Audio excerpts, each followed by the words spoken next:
Okay, you're good to go. Welcome everyone to the special business meeting for the District of Squamish for Tuesday, June 22nd. Hot Squua, please to look last Squamish Oemeo. We are meeting today and are really blessed to be meeting today on the traditional territory of the Squamish Nation. Motion to adopt the agenda by Councillor Herbert, second by Councillor French. Any opposed? Motion carries. We have to pass Ministerial Order M192 that we are ensuring openness, transparency, accessibility, and accountability at this meeting by the following means. The meeting is being live streamed.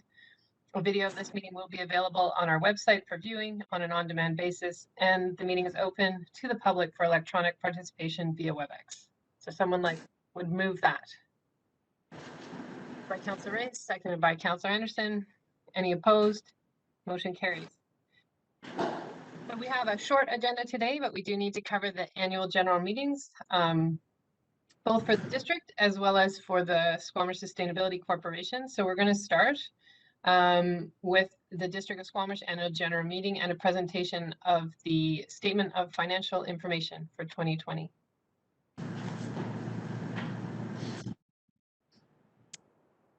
Good afternoon, Mayor, Council, and members of the community. My name is Heather Boxer, Chief Financial Officer. So no presentation today, but I will introduce and want to highlight elements of the Statement of Financial Information, otherwise known as the SOFI. The Financial Information Act requires that the district file a SOFI report to the province by June 30th annually.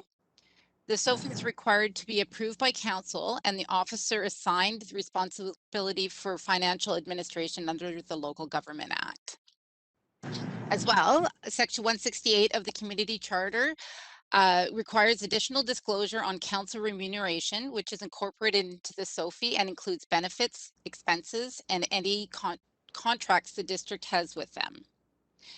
In addition to the audited financial statements, that were reviewed and approved by council in May, the SOFI contains the following additional information. So approval of financial information, a management report declaring the consolidated financial statements have been properly prepared, council and library board remuneration, statement of severance agreements, none to report in 2020, schedule of employee remuneration over 75,000 and employee expenses, and the schedule of supplier payments over 25,000.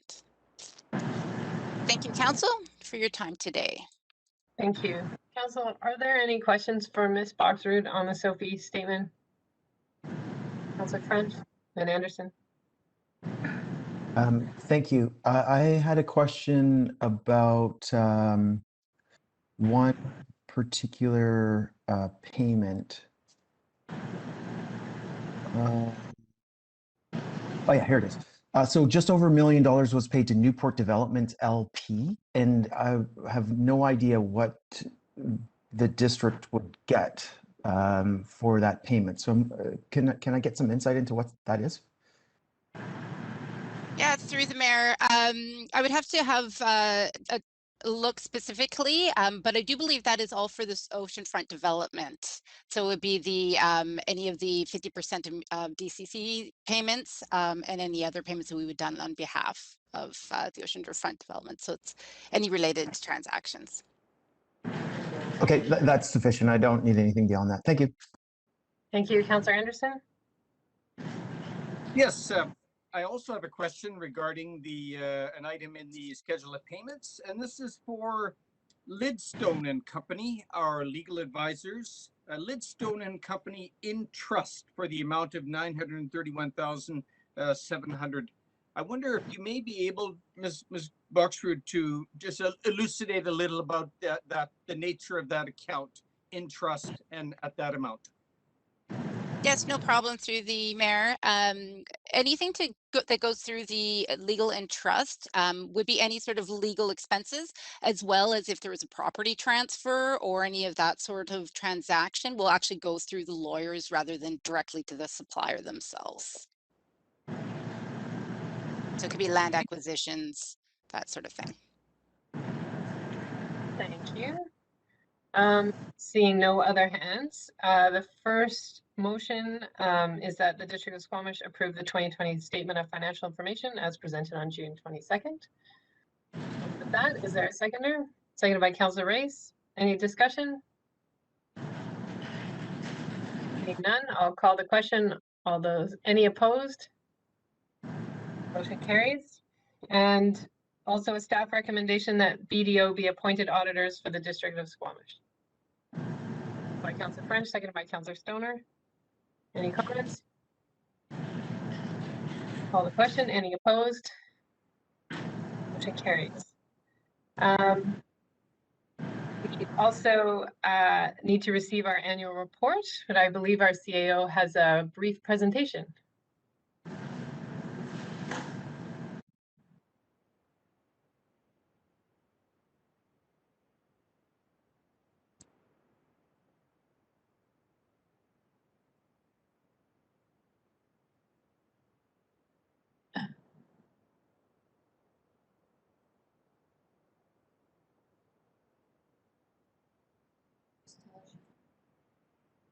Thanks for the access.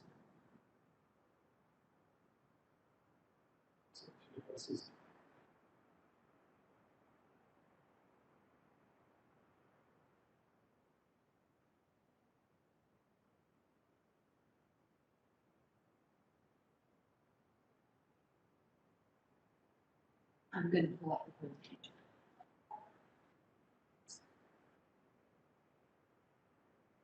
Do you want me to recess, Ms. Glende, or do you think we can solve this?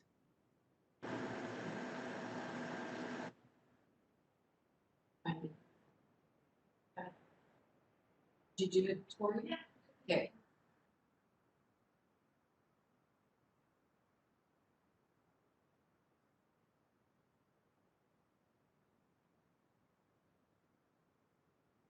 Okay.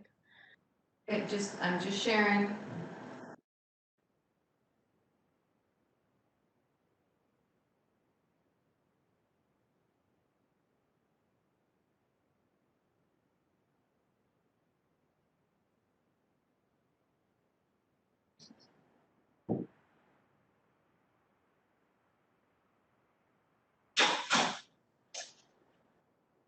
Yes. I mean, I'm not. We can do it right here.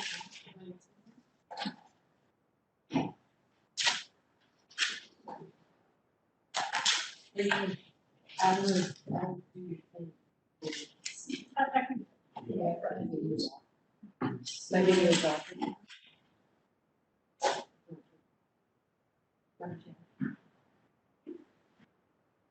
That's like plans. I think perhaps, Ms. Glende, there's some sort of curse over you and audio equipment. Yep. It's like some weird magnetic field. Okay. Which one is one? That's the this one. Okay. And not on video. On video.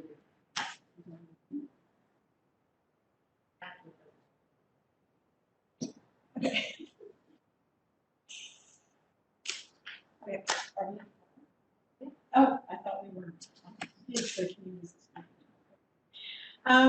Good afternoon, Council. Thank you, and the community. Thank you for your patience while I work out my technical glitches. I have developed quite a complex between our laptops and our speakers, but hopefully this works better. I'm very pleased to present on behalf of Council and staff the District of Squamish Annual Report for 2020. This report marks another significant year of progress during Council's second full year. It also reflects how the district navigated uncertainty during a most unexpected year due to the global pandemic.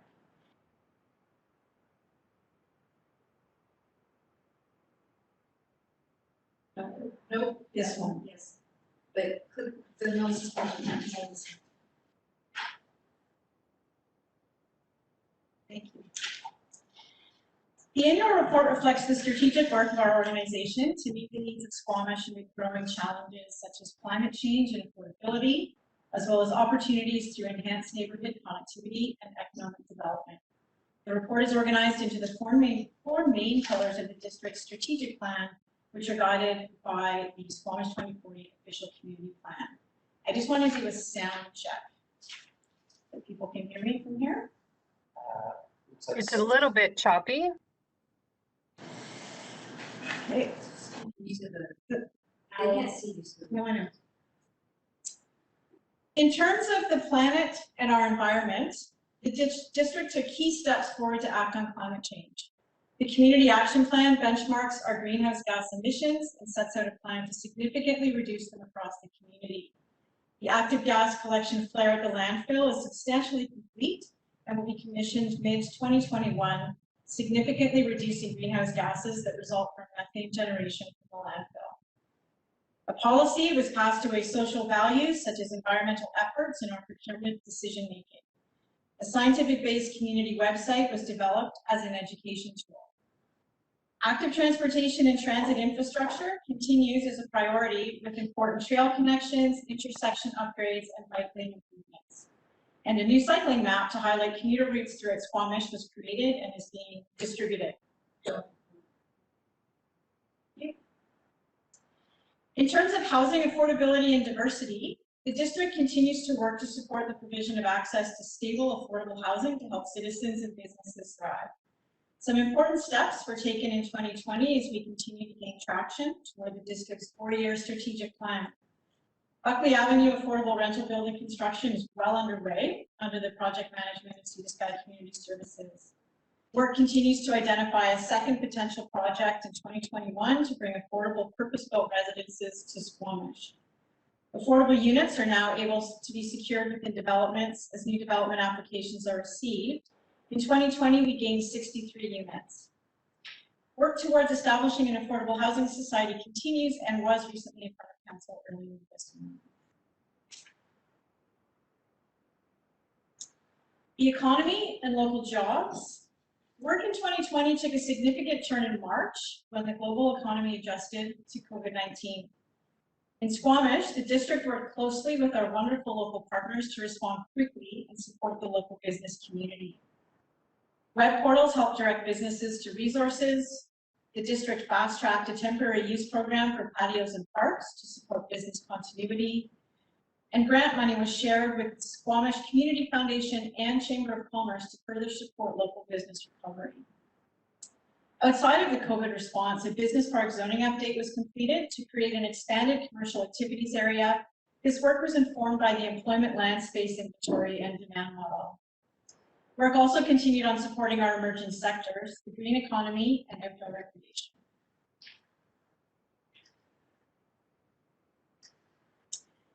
The fourth and final pillar in the strategic plan, neighborhood connectivity and public spaces.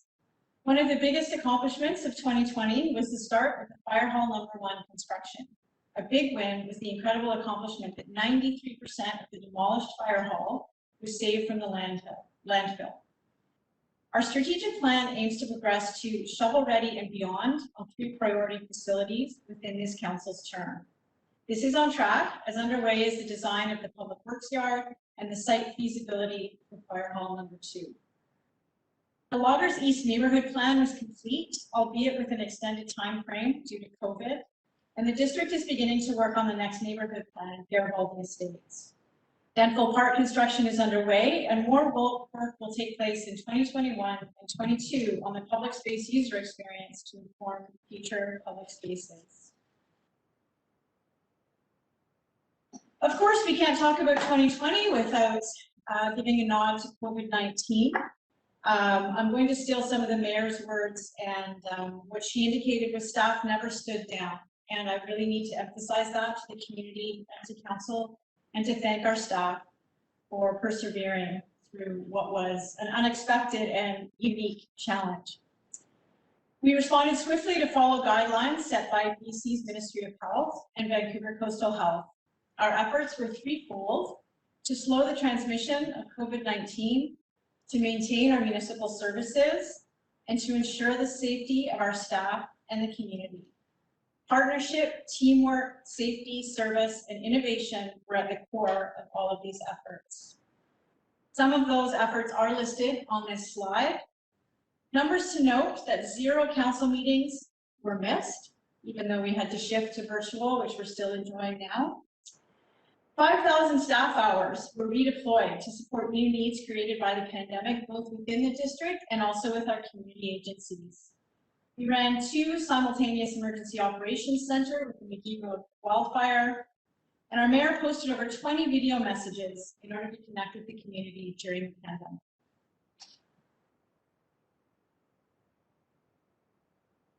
In addition to the 4 priority areas in the strategic plan, the plan continues to move forward important work in other areas, including natural hazard mitigation, marine action strategy implementation, emergency planning, youth, childcare, arts and culture, and active transportation.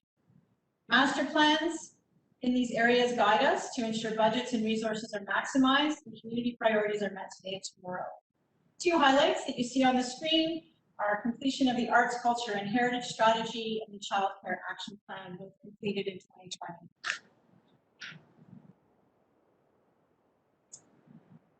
Council devises a strategic plan based on the official community plan. Beyond the strategic work, the day-to-day work of the district is implemented within a culture of continuous improvement. Our organizational plan supports implementation of the strategic plan while remaining focused on delivering effective service and transparency. Under 4 headings of people, effective service, stewardship, and building bridges, there are many accomplishments that we are proud to be making progress on. 2 of note include the CHM Reserve Eagle Viewing Area Dike Master Plan in partnership with the Squamish Nation. Significant progress has been made on our technology transformation program.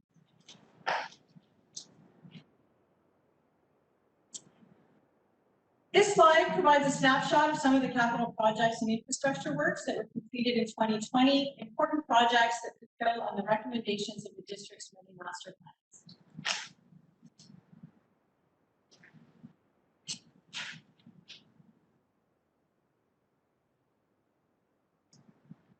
The looking forward section of the annual report outlines our objectives and measures for the upcoming 2 years. The district's strategic plan forms the bulk of this section, with goals set under the 4 pillars, as well as other priorities indicated earlier.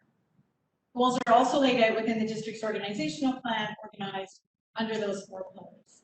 Our people, effective service, stewardship, and building bridges. Audited financial statements are a required element of the annual report, including the permissive tax exemptions and details of any declarations of disqualification made against individual council members during the previous year, of which I'm happy to say there were none.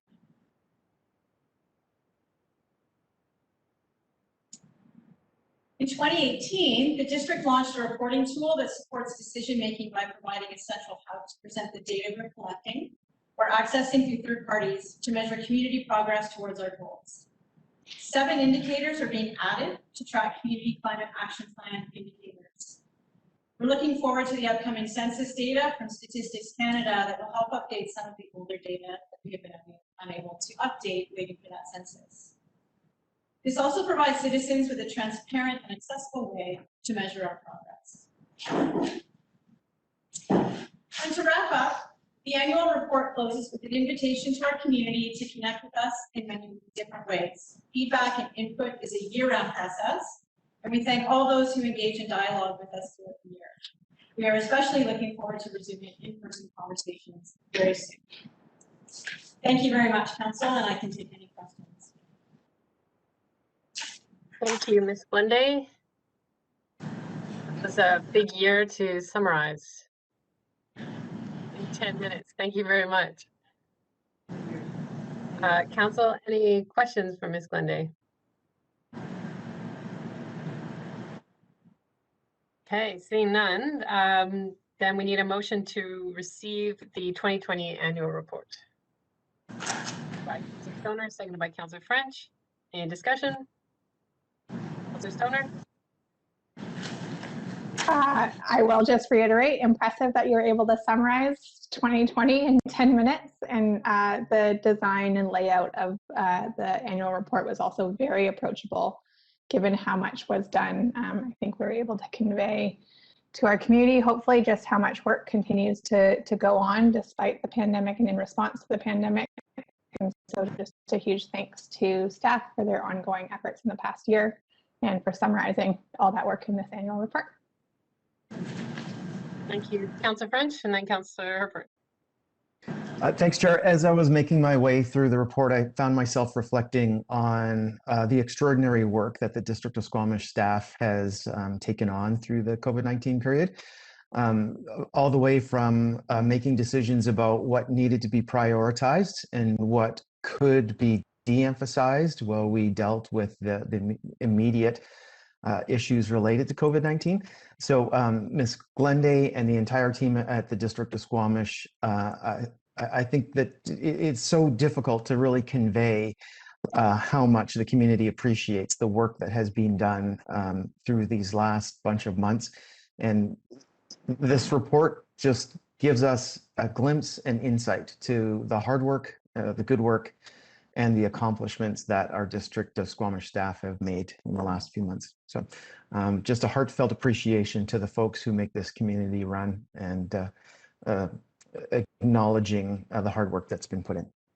Thank you, Councillor French. Councillor Herford.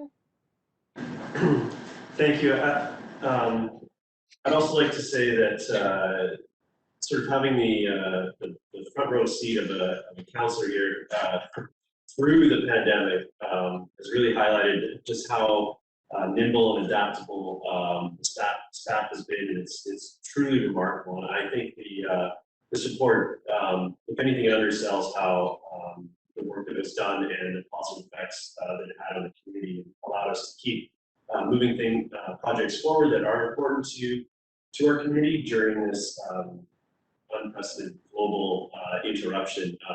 And particularly with, it seemed, changing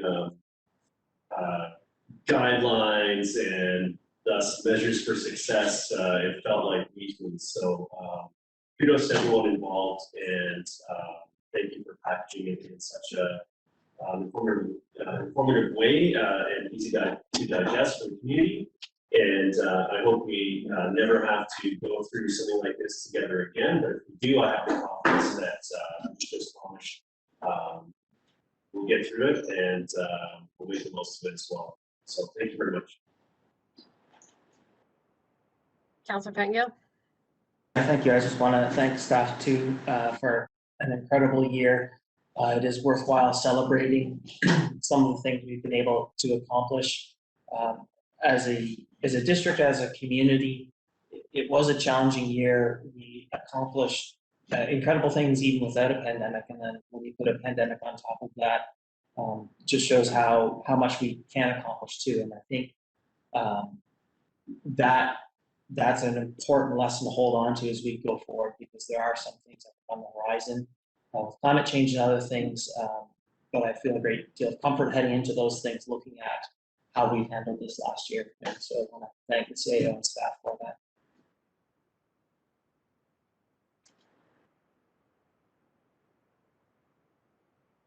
Any other comments? Thank you. Well, I won't repeat the comments of my fellow councillors, but I do agree with them on this. And it was an extraordinary year by any standard, I think. And particularly, I admire the way staff has pivoted to allow us to continue offering the services we must offer to the community. And I'd also like to thank the union for its flexibility in allowing some of the personnel movements that took place to allow this to all happen. And so we were able to save jobs in that. Thank you very much for that.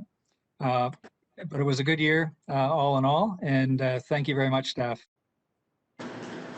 Thank you, Councillor Rice. Not seeing any other hands. Just want to express my thanks to staff for a great report, for our CAO's leadership this year, and for instilling that sense of collaboration and partnership all the way through the staff, including with the union. We couldn't have done it without them, for sure. I think we entered 2021 in a really strong position because of the collective effort of all of our staff. So I think that's well reflected in the annual report. Thank you very much. I'll call the question. Any opposed? Motion carries. Okay, so now we have to do the annual general meeting for the Squamish Sustainability Corporation. So there's a number of resolutions, Council, that I'm going to ask you to vote on. And then the last one being to suspend the special meeting. Then I go into this virtual meeting by myself and vote on all those things that you have previously directed, and then terminate that meeting and come back into the special meeting. So we do have to pass each of these motions separately. So that Mayor Elliott be appointed to vote on behalf of the shareholder during the June 22nd, 2021 annual general meeting of the Squamish Sustainability Corporation. Moved by Councillor Ray, seconded by Councillor French.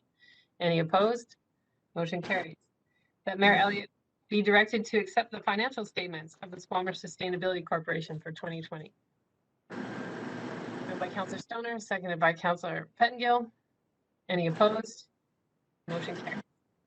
That Mayor Elliott be directed to appoint BDO as auditors for the Squamish Sustainability Corporation. By Councillor Herford, seconded by Councillor Stoner. Any opposed? Motion carries. That Mayor Elliott be directed to appoint Gary Buxton, Kate Mulligan, Torrin Saviard, Kirby Brown, and Councillor Race to the board of the Squamish Sustainability Corporation. Councillor Edison, do you have a question? Yes, I do, Chair. I wonder if I could ask if Mr. Torrin Saviar represents a particular organization in connection with this nomination.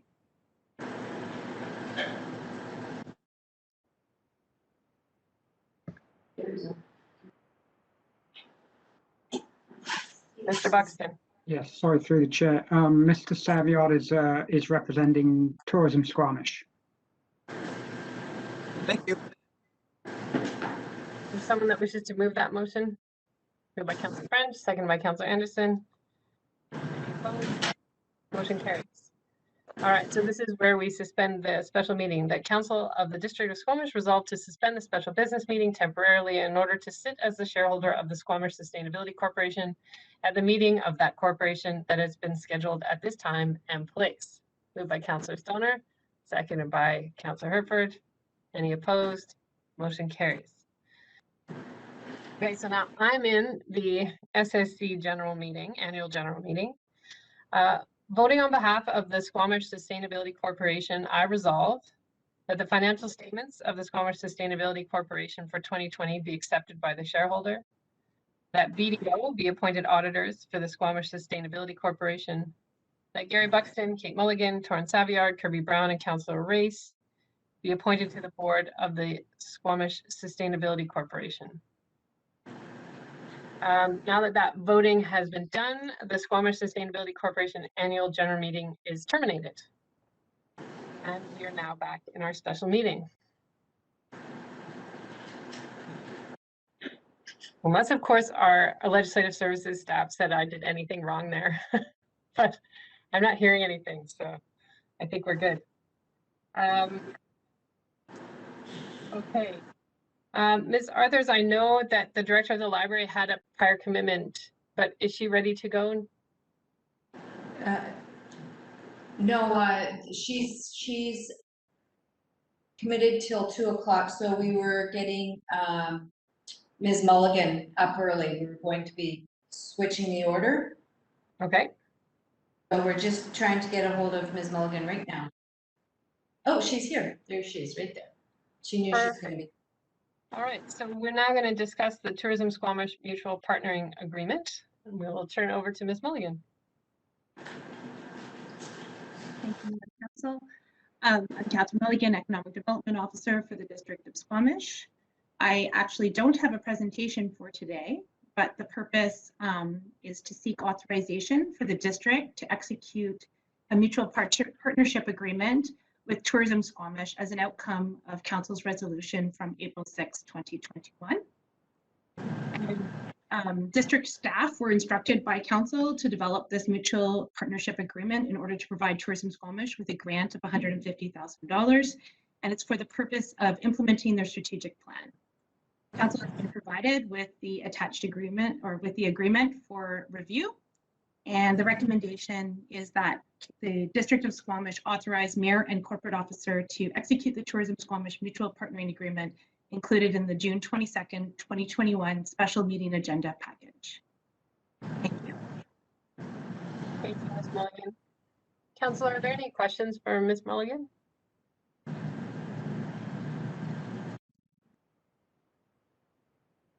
Not seeing any hands.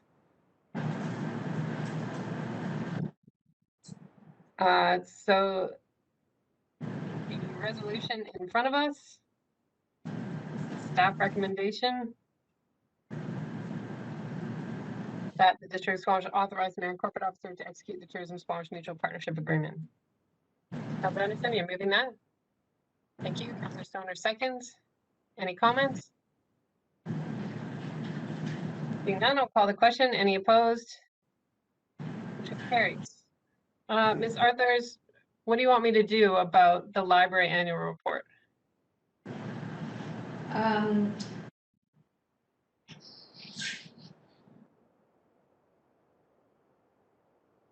We could take a recess and I could see if I can get the library chair on the phone, because she also will be presenting. It's just it's a little bit earlier than they were told, so I could try and get volume.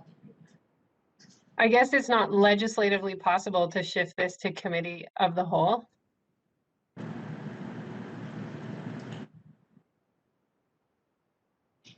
It would have had to have been done at the time that you adopted the agenda for the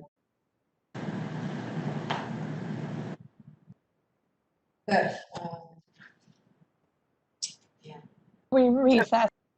We can recess till 2 o'clock. Can we recess this meeting, go into the closed, and then come back? That might be a little bit more tricky just because of the logistics with the 2 WebEx meetings. But we could. We absolutely could.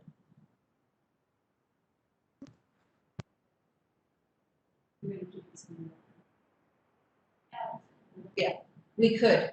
Yeah. Okay, so why don't we do that? So we'll recess the special meeting and we'll meet council in the closed committee of the whole. We didn't have any other open items, did we, Councilor Pettengill? Committee of the whole? No, I was gonna say the closed items I think are a bit meaty and long, so I'm wondering if it's better just to. We can deal with that when we're in the closed. Okay. All right, so we'll reconvene under the closed link. Yes, Councilor Stoner? We didn't pass a motion to close in the committee of the whole. So you need to finish this. All right, so I recessed the special meeting. Councilor Pettengill? Okay, ask for a motion to close. I guess we're back from recess. Ask for a motion to close the hall. Councilor Herford. Second. Councilor Stoner seconds. Anyone opposed? No one opposes.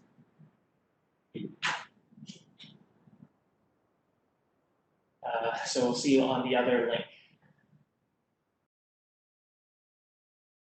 This screenshot from the report has a lot of detail on it. It might be a bit hard to work through it all on the screen, but it's really just only a sampling of some of the many things that went on with the library last year.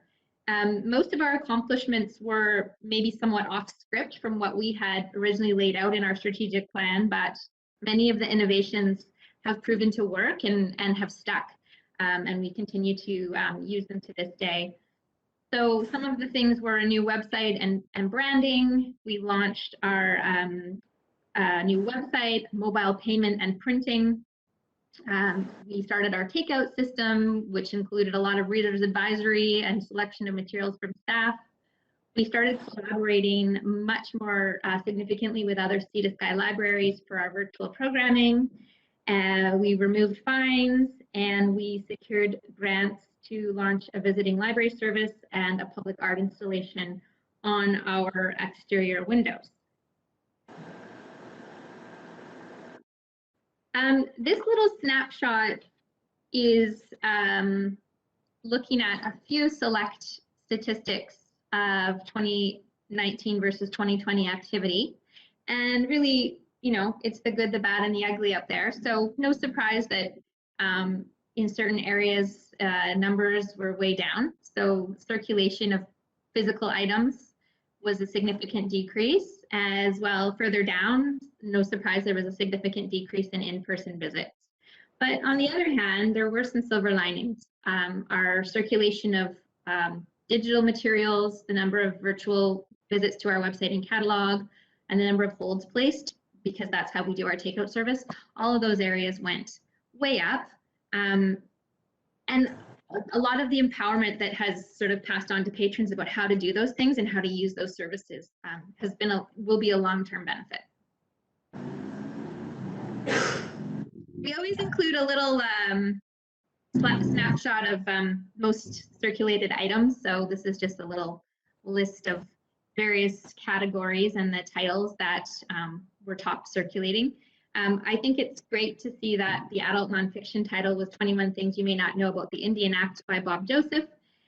We did do a community book club for that title, and I know now the district is actually rolling out a book club with that title for staff. And we really pursued that opportunity. We had the author Bob Joseph join for a public presentation last year. And now through a provincial multicultural grant we just secured, we're actually going to have a day-long training workshop with Bob Joseph for staff and trustees about Indigenous awareness and Indigenous relations.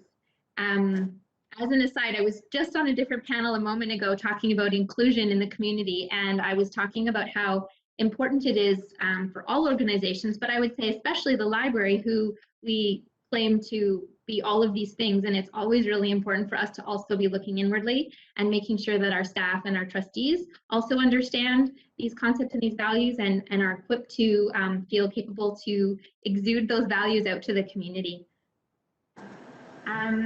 Okay. The next slide is looking at the finances, and it's the totals as displayed are directly pulled from our audited financial statements, which were approved by our board back in April. And you'll notice that the top line has the two pie charts, and so the one on the left certainly shows that the lion's share of funding comes from the municipality, and then on the right-hand side is a breakdown of the other sources of funding to show the other sources that the library received last year. Here's just a smattering of memories, lots of things on Zoom, lots and lots of paper bags. Our takeout service is still going strong. We don't actually use paper bags anymore, but as part of some space improvements that we've got happening later this year, we're actually intending to install a permanent takeout window at the back of the library to have as a way for delivering that service, because it's proven to be so loved and helpful. And then the final little snapshot is just a listing of the various organizations and people and groups that were instrumental to making it all work last year, as well as a listing of our 2020 board trustees. And another couple of little just one-off statistics just for interest's sake. You may remember the library foyer was served as a warming center at the beginning of COVID. And our e-newsletter has become extremely popular. So we're happy to see lots of uptake in the news that we send out every couple of weeks. And so that's the end of the report. And now I just was hoping to give you a brief little heads up on the year that is and how things are going. And then Molly will just speak at the end. So for 2021 this year so far, there's lots of things underway.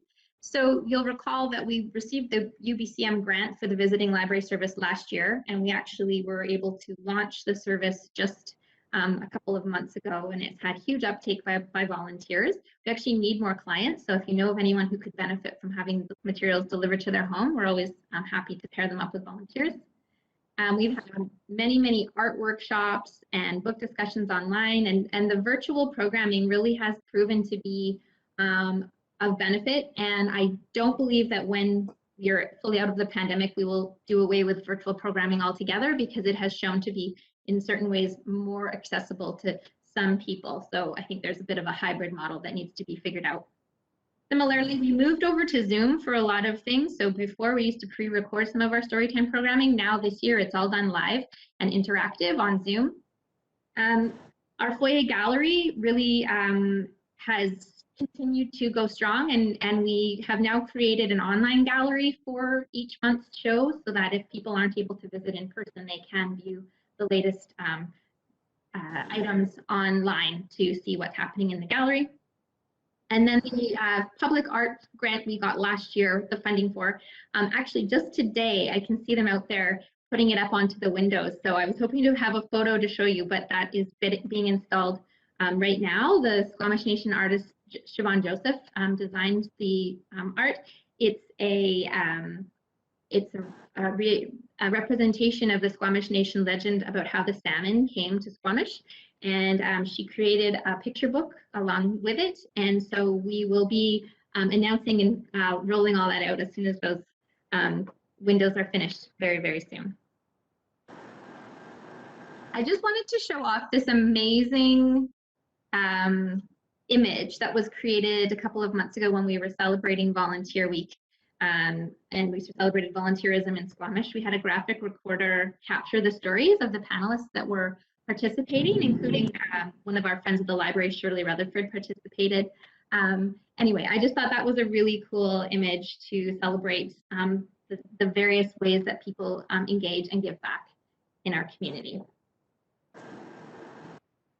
And the things to come for 2021, we are lining up to do our interior space improvements to the inside of the library by the end of the year.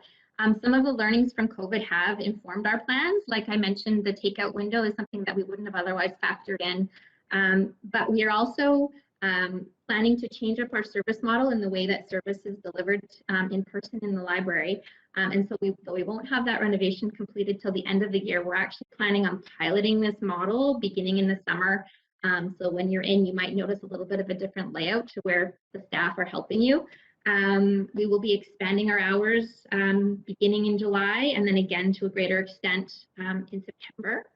And as well, replacing our public PCs as part of this overhaul. We also have been undertaking an organizational review, which is part of one of our strategic directions for the library, and it essentially ties into the anticipated need to grow and expand our services as our community continues to grow. So all of that is sort of feeding into the changes to the space, the changes to the service model, and hopefully, looking forward to resuming full services and delivering them better than ever fairly soon.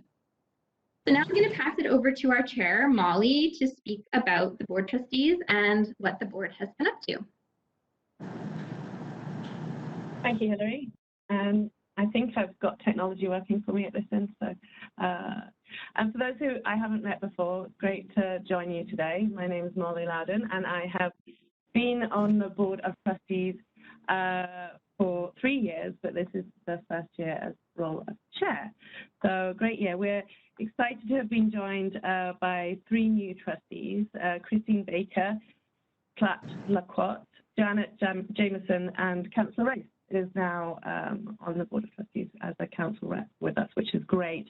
And we continue to have Grant, David, Karine, and Mallory and Megan are also on the board of trustees with us as well. So there's our most recent trustee meeting. We're all familiar with the Zoom world.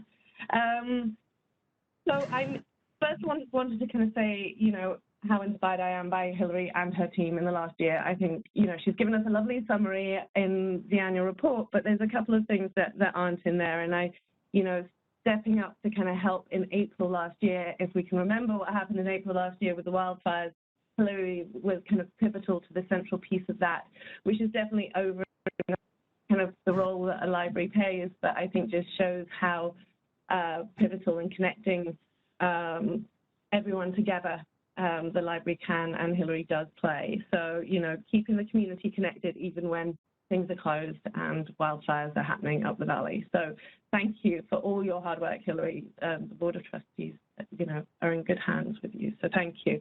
I wanted to take a little time since, we've been doing a lot of work at the kind of trustee level, especially with the committee work, and we formed a functional planning committee, which has emerged after our future needs study, which concluded early 2020. So the future needs study is going to be the next logical step in the progression of our planning for a future library. The committee has developed a series of guiding principles for what we envision the library could and should become, and we just adopted those principles at our meeting last week. And these guiding principles are going to hopefully paint a picture of what a future facility and community place and destination, and it incorporates more than just a library. It's a gathering place where the community can visit more than just one singular activity.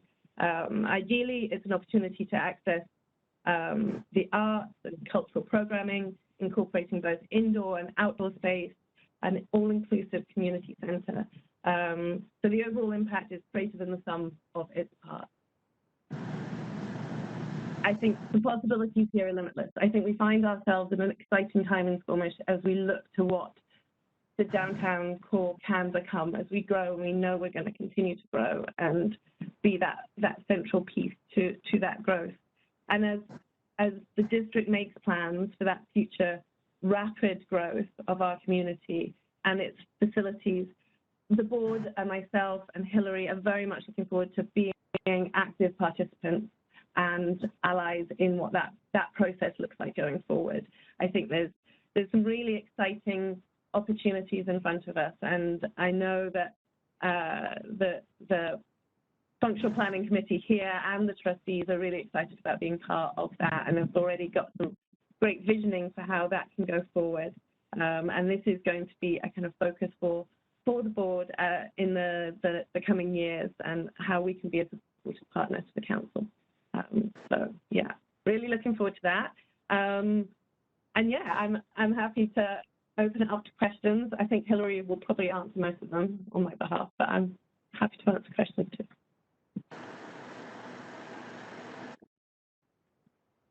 Thank you, Ms. Loudon. Thank you, Hillary, for your presentations. Council, are there any questions? Councillor French. Thanks, Chair. And so I heard in the presentation that expanded hours are on the way, and I'm curious to know, is that back to pre-COVID hours or above and beyond the pre-COVID hours? Well, so could you just clarify a little bit of what that means? For sure. It won't be back to pre-COVID hours right away. So, but beginning in July, we'll be opening at 10 a.m. instead of 1 p.m. for all the days that right now it's quite limited. And then by the plan is that by September, we're back to close to, if not full, pre-COVID hours. Our pre-COVID hours were 60 hours a week, which was a lot of hours. And we've got some vacancies in staffing, so I'm just trying to figure out how to make that balance. One of the things that we've learned through COVID as well is that it's that the community misses us, and that we look forward to being back, but we need to pace ourselves as well. And while we want to also continue some of these COVID services like takeout and virtual support, it actually splits us up a little bit, so that we want to be able to continue both. And yeah, so that is the plan, but I don't have the exact hours pegged until I can see how the first extension goes. Okay, thank you. Other questions or comments? Councillor Herford. Thank you. Thank you for the report. I guess we'll start there. Thank you, Hillary, and everyone on the board. The interior space changes. I'm just curious if we can update on what the schedule or proposed schedule is for those. So we are looking to do the actual work right at the end of the year. It'll require a bit of time for us to be closed for a number of days, and typically end of the year is when it's about the most quiet. So we're scheduling around that timing. As far as what it will look like and involve, it's got sort of two parts. There will be some changes to what is now the circulation desk will become a more central spot with staff there right available to help with computers and with circulation. We'll be adding a second self-check machine, and we will be changing the layout to the staff work area somewhat to allow for there to be some more workspaces. And by moving where the circulation desk is, it actually frees up a bit more of a blank canvas to rearrange the staff area. We also, as part of the new service model that I mentioned, are moving from, like anyone who remembers the library from over the years kind of probably notices that a lot of our staff who are out front and they're in the back and they're helping and they're all over the place. And so what we're trying to switch to is that when staff are out front, they're just out front for shorter periods of time. They're there to do the help with the public, and then they get dedicated off-desk time to do their other work. All of the staff have many other projects that they also take on. So we're trying to just really delineate some of that a little bit more formally so that staff can feel a little bit less like they're pulled in multiple directions, and patrons can feel like they have the undivided attention of the people that are there during their shifts to help them. Does that answer the question? Yep, thank you. Thank you. Anybody else? Ms. Bloom, I have a question. I noticed that the SLRD funding is still sitting at 14,000, and I wondered if the Area D director did contribute any other special project funds this year? They did, yes. So for 2021, the SLRD matched the $50,000 that the district provided. So they are contributing to the space improvements portion or project for this year. Also, our Area D rep, Tony Rainbow, and I have been in ongoing conversations about that calculation and that model that the SLRD applies to our annual built-in grant, in looking to change things up so that it's tied to population or some other changing number, I guess you could say. So that's also in the works. Great, thank you. And great work to you and your team and to the Board of Trustees. We had our annual report earlier in the day, and it was amazing to sum up a year that, as you said, was for the history books in 10 minutes or less. But it's not to say that council doesn't truly acknowledge just how special the library became in keeping our community connected over the last 16 months. It was one of the first emails that I received was, when's the library going to be open again? I remember that from last spring. So the new programs that you've put in place and that have found a life of their own, I think is really exciting. And they're examples of some of those silver linings that come out of this, is that we learn new things and new ways of serving our community. And so just really want to acknowledge the work of you and your team over the last year. I know we got takeout service and it was great, just so fantastic. And I know my kids love the recommendations of the books too. Thank you. Councilor Race. Thank you. I just wanted to say briefly, I've just been on the board, of course, since the start of the year, and it's been a pleasure actually working with them. It is a passionate group of people, diverse group of people from the community. And it's been a lot of fun to work with them and some of the things they have going on. And so far they've been quite gentle with me, so it's been okay. I'll let you know if that changes, but it's been good, and I'm happy to be there. Thanks, Councilor Race. Anything else, Council? Councilor Panga? I've mentioned it a couple times, but never really seen myself as a book club person, and with all the council reading, there's not a lot of time for other reading, but I found myself hooked into a book club for the Bob Joseph book that you mentioned, Ms. Bloom. And I've stuck with our book club. I think we're starting our 5th or 6th book now, and we go nice and slow, so I'm able to handle the pace, but it's just fantastic discussions, fantastic group of people, and really underscores the importance of a library. You know, I think sometimes we think, oh, it's just a place you go borrow a book, but there's a whole lot more to it, and it's really so important to our community. So thank you very much. Thank you. Thank you. I think that's it. Do we need to receive this annual report, Robin? No, it was a presentation from the library. Okay, thank you. Thanks so much for joining us. Thank you. All right, council, we are done now with our special business meeting. So motion to terminate by Councillor Stoner, seconded by Councillor Herford. Any opposed? Motion carries. And so we will go back into the closed meeting in. Robin, do you have all the staff lined up that we need? Not quite, no, we're ahead of schedule again, so we have to do that. So 10 minutes would be appreciated. Great. So we'll come back into the closed at 2:35.